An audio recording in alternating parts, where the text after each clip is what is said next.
Imagine turning on your TV, settling in for your favorite late-night host, expecting the usual blend of sharp humor and timely commentary, only to find someone else sitting in his iconic chair, or worse, the chair left completely empty. That's exactly what millions of viewers experienced when the beloved host, renowned for his razor-sharp wit and fearless takes, was suddenly suspended without warning. The reason? A controversial comment he made about a tragic political death. Words that many saw as crossing a line, insensitive to the pain of those affected. The backlash was immediate and fierce. Social media platforms erupted, hashtags trended, and the debate raged across every corner of the internet.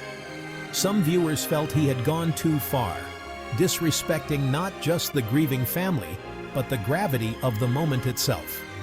Others passionately defended him, arguing that comedians have always pushed boundaries, using humor to process even the darkest news.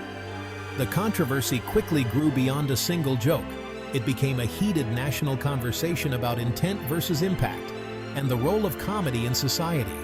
The host's sudden absence became a powerful symbol, a reminder of how quickly words can lead to real-world consequences in today's hyper-connected age. The empty chair on his show spoke volumes, igniting a nationwide debate that reached far beyond the studio walls.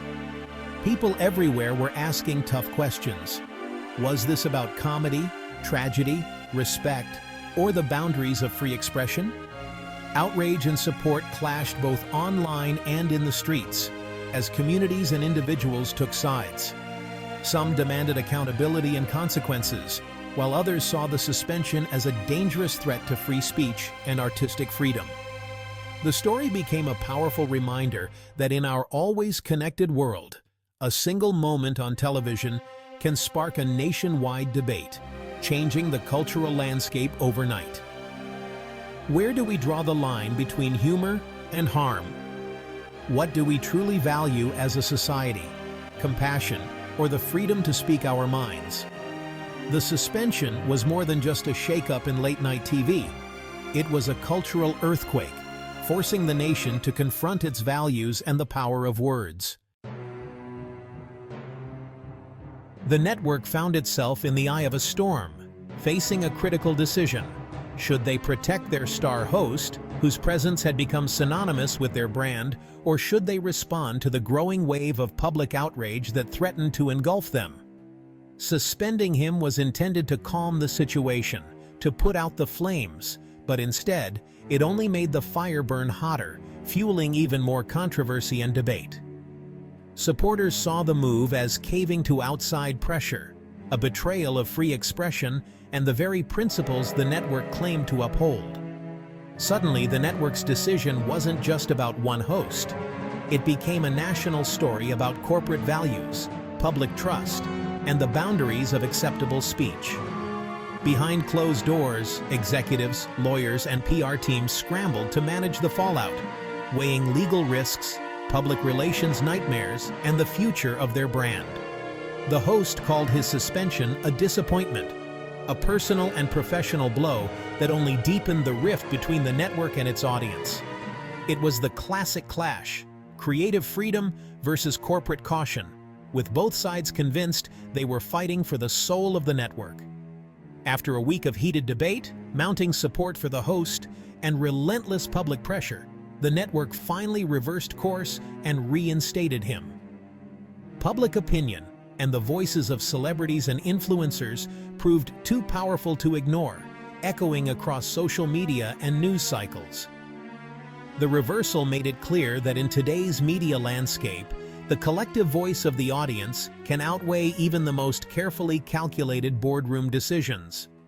The network's journey from suspension to reinstatement became a powerful lesson in modern media dynamics, where every move is scrutinized in real time.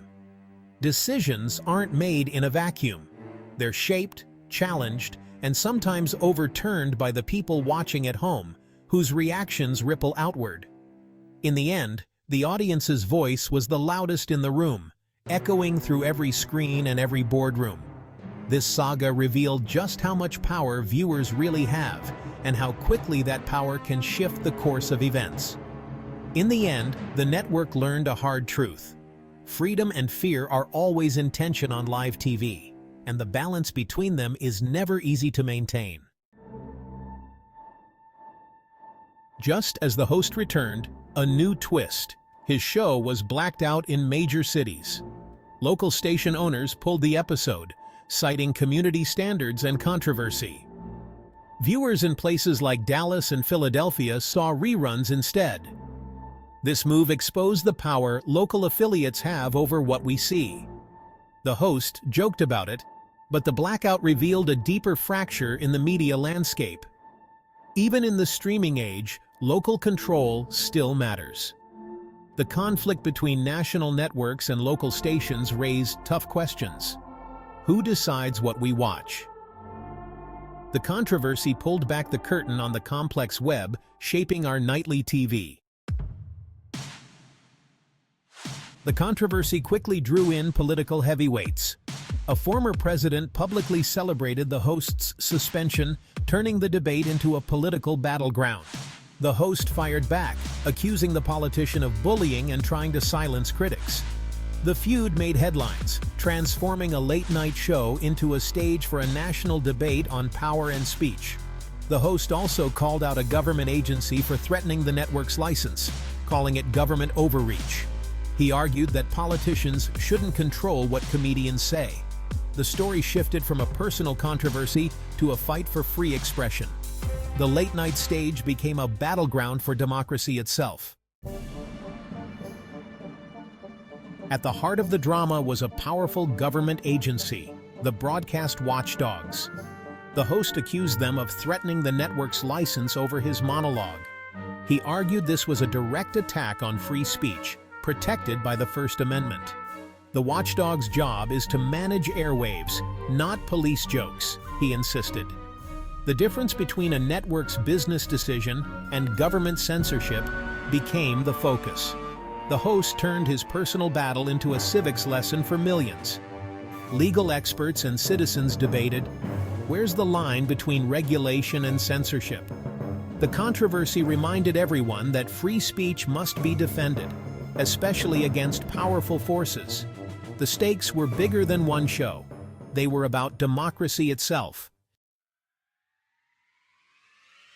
Amid the uproar, support for the host came from surprising and often overlooked places, echoing through the city streets and across the nation. Fellow comedians and Hollywood stars quickly rallied to his side, defending not just the host, but the very right to push boundaries with risky comedy. They argued that humor, even when uncomfortable, is essential for challenging ideas and sparking conversation. Unexpectedly, political opponents and commentators, some of whom had previously criticized the host, also spoke up for his right to speak freely, emphasizing that freedom of expression should transcend personal disagreements.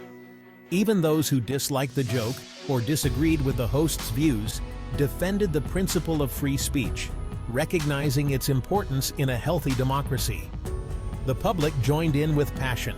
Fans launched online campaigns, hashtags trended across social media, and the studio audience responded with a powerful standing ovation, making their voices heard both online and in person. The network soon realized that suspending the host had angered the very viewers they wanted to keep, as ratings dipped and letters of protest poured in from across the country. This wave of support united people across political lines and backgrounds, showing that some values are bigger than any single controversy. The controversy quickly became about more than just one man. It was about a shared value that resonated with millions: the right to speak one's mind. The chorus of voices from all walks of life helped bring the host back, transforming a heated controversy into a powerful statement about unity and the enduring strength of free speech. In the end, free expression proved to be a force that could unite even the most unlikely allies, reminding everyone of the values that hold society together. This story is really about freedom of speech, a right that belongs to all of us. Free speech lets us question, create, joke, and debate, even when it's messy. It protects not just popular opinions, but the ones we dislike. The host's case showed that the answer to offensive speech is more speech, not censorship. Like a public park, the space for ideas should be open to all. If the government can silence a comedian, it can silence anyone. That's why this story matters. It's about protecting everyone's right to speak. Support came from across the political spectrum, proving free speech isn't partisan. It's a tool for progress, understanding, and change, even when it's uncomfortable. Free speech is a right worth defending, for comedians and for all of us. Amid the heated debate, the host shared a personal moment about forgiveness. He praised the widow of the political figure for her compassion and grace. Her act of forgiveness shifted the conversation from anger to reflection. The host acknowledged the pain his words caused and expressed gratitude for her kindness. This moment showed another way forward: empathy over outrage. Forgiveness doesn't erase the past, but it opens the door to healing. The widow's example was a beacon in a dark time. The host reminded us that behind every controversy are real people and real feelings. Sometimes the most powerful response is a little bit of grace. What can we learn from this saga? Open dialogue matters. Shutting down conversation only deepens divides. We must balance free speech with kindness and responsibility. The host's journey showed it's possible to defend principles and show empathy. Unity across differences made a real impact, proving we have more in common than we think. The story encourages us to listen, understand, and lead with grace. Disagreement isn't something to fear, it's a chance to learn and grow. By standing together for open expression, we move forward as one community, ready for the next conversation.